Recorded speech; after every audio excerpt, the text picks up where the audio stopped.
5. Derelict Ship. On the planetoid LV-426, at the colonist settlement known as Hadley's Hope, people are working and living. The conditions outside are harsh. Inside the operations block, operations manager Al Simpson walks down a corridor, followed by Brad Lydecker. Simpson has sent Russ Jorden and his family to investigate a specific grid reference on the planetoid, following instructions from Earth. The family, through Lydecker, has inquired about possible rewards for any discoveries. Simpson tells them that if they find anything, it's theirs. A tractor moves across the surface of the planetoid. On board are Russ Jorden, his wife Anne, and their 2 children, Newt and Timmy. The family discovers a derelict ship on the surface, and Russ and Anne become excited. They drive the tractor up to the ship and go inside to investigate, leaving the children in the vehicle. Time passes. Suddenly, Anne rushes back to the tractor and tries to contact the colony. Newt sees her father lying on the ground with a facehugger attached to his face. Differences from other material. The scene was filmed but cut from the theatrical release. It appears in the special edition. The 157-minute also includes additional scenes showing daily life at Hadley's Hope.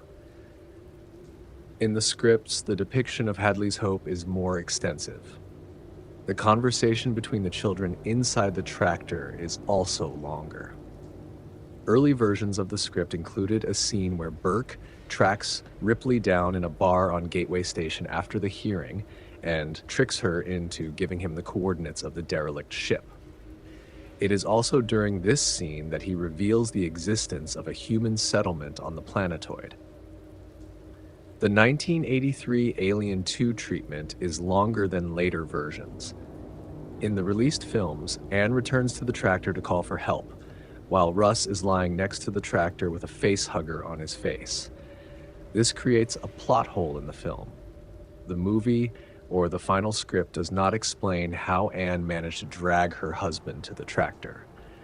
The same scene in the 1983 version is more logical. In that version, Anne arrives at the tractor to call for help and reports over the radio that Russ had descended into a cave-like area and that she had lost contact with him. People from the colony arrive at the derelict ship to search for Russ Jorden. They descend into the egg chamber, where several eggs begin to open, and facehuggers attack the rescue team. This scene was cut during the script phase due to budget constraints. James Cameron has said that it would have required $1 million in set design to recreate the same kind of visuals as the original Alien film. The Alien script also had other differences compared to later versions. For example, Simpson's assistant was not originally named Lydecker. Lydecker was first the name of one of the colonial marines in early drafts. In early script, the Jorden family was promised a 20% share of any discovery, not full rights as implied in the special edition film version.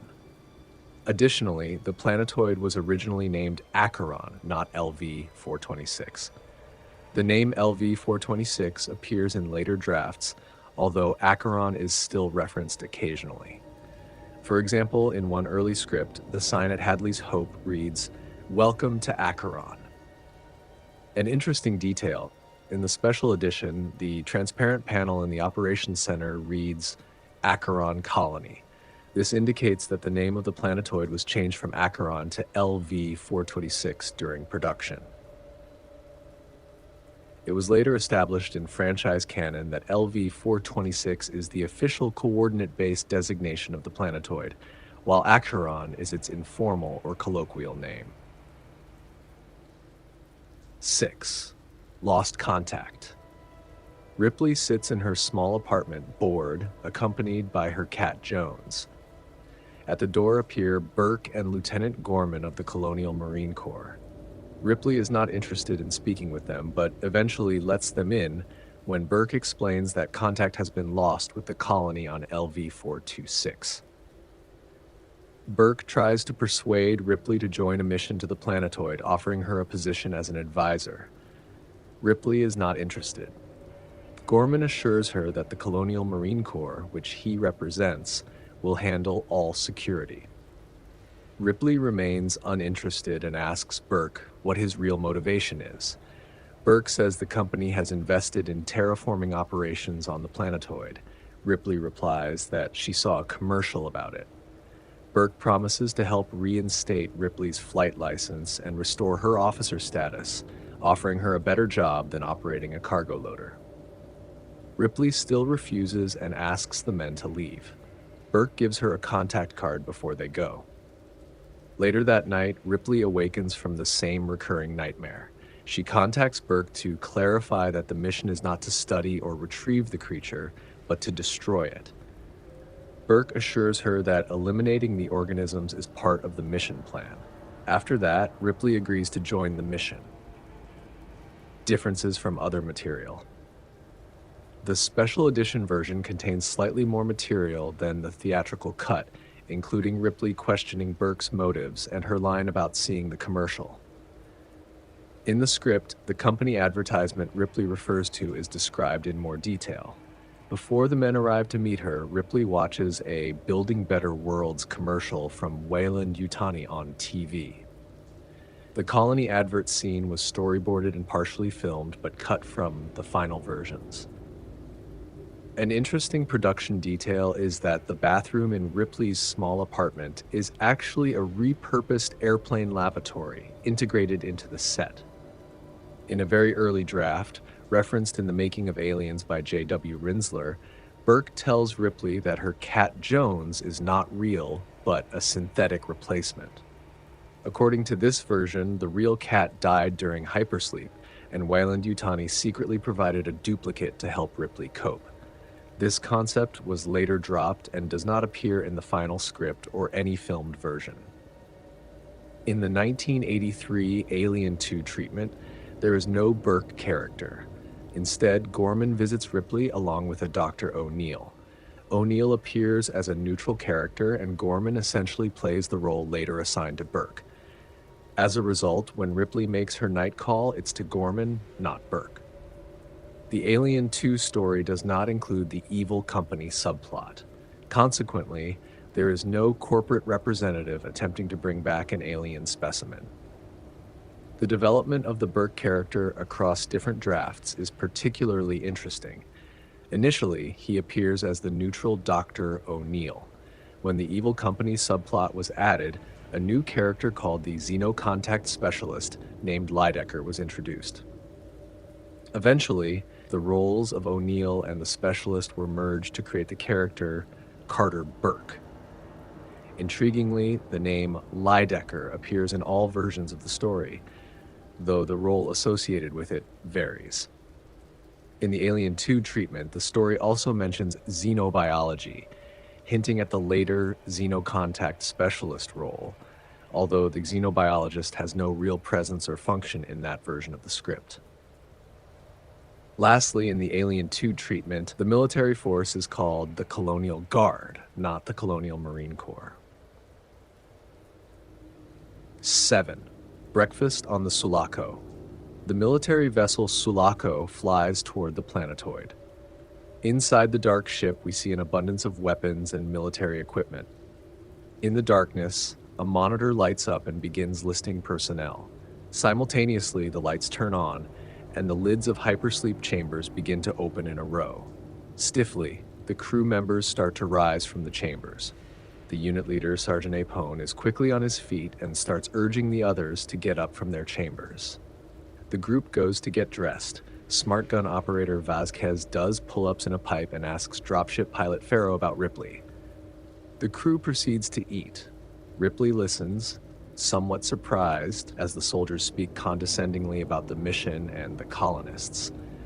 Hudson asks Bishop to do the knife trick. Bishop places his hand on the table, and Drake suddenly shoves Hudson's hand under Bishop's. Bishop begins stabbing the knife between the fingers, increasing the speed. Eventually, the speed becomes extreme, and the men laugh as a panicked Hudson reacts. After the trick, Bishop goes to sit next to Ripley. Bishop notices that he has a cut on his finger from the knife trick, and white fluid is leaking from the wound. Ripley notices this and is upset. Burke explains Ripley's previous experience on the Nostromo involving the android Ash. Bishop tries to reassure Ripley, but she remains wary of him. Differences from other material. In the 157-minute version, there's a short line of dialogue from Spunkmeyer right after waking up in the hypersleep chamber. This line was cut from all released versions of the film. The scripts describe the interior of the Sulaco in more detail. The presentation style is similar to how Ridley Scott introduced the ship in the original Alien. In that film, the ship is shown first from the outside and then inside. This presentation largely retained in the special edition of Aliens.